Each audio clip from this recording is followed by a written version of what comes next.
So tell me this, which business school course prepares you to be a truck salesman, following which you become a banker, following which you become a telecom product designer, following which you become a media sales guy? So if there is any MBA that prepares you for that, I'm willing to enroll in that course. Because that's exactly what I've done all my life. And I think, at an individual level, I think that I would earn the privilege of being counted in a peer group that talks about really pursuing your passion, really following your heart to do what you believe is right and what value you can add, as well as what gives you professional and personal satisfaction in terms of following your career.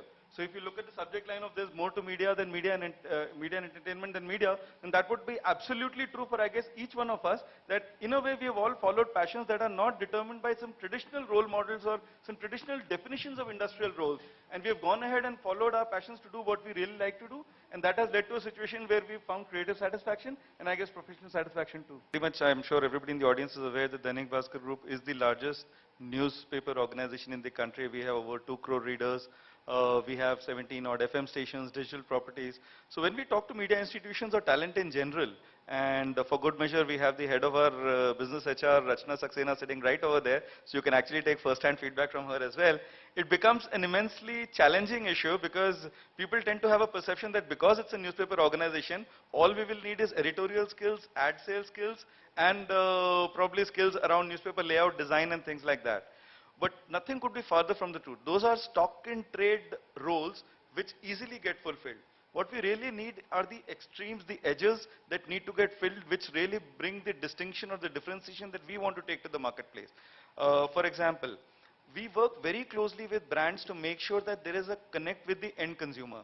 And to make sure that this connect happens, we need people who are adept at activations, who are able to do events which are done in tandem with the overall brand campaign on radio, television, print put together, but are able to take it to the last mile and make it reach the target audience. Now that is not a skill that gets taught very, very efficiently in media institutions, and that's not a talent that you can hire immediately off the market unless somebody is coming from an event management company where he or she would know the construct of how events have to be managed, but aligning that with a brand, and not just for a one-off event, but for the life cycle of that brand running over multiple quarters or even a year, year and a half, requires a certain kind of skill set which is extremely valued, and I would encourage people who have that creative bent of mind, the right side, brain bent of mind, to really explore such career opportunities, not just with us, but with other media organizations as well. At the same time, let me also point out that, for those who are non-creatively inclined but quantitatively inclined, the left side brain part of it, you would tend to think, oh, what's the big deal in media business for somebody who's quantitatively inclined? I mean, I'd rather be an engineer, a banker, a chartered accountant, or whatever. What will I do in media and entertainment? Nothing could be farther from the truth. I think the amount of numerical, quantitative insight that is needed to really capture the data points and make meaningful interpretation out of it for brands and their fate and their future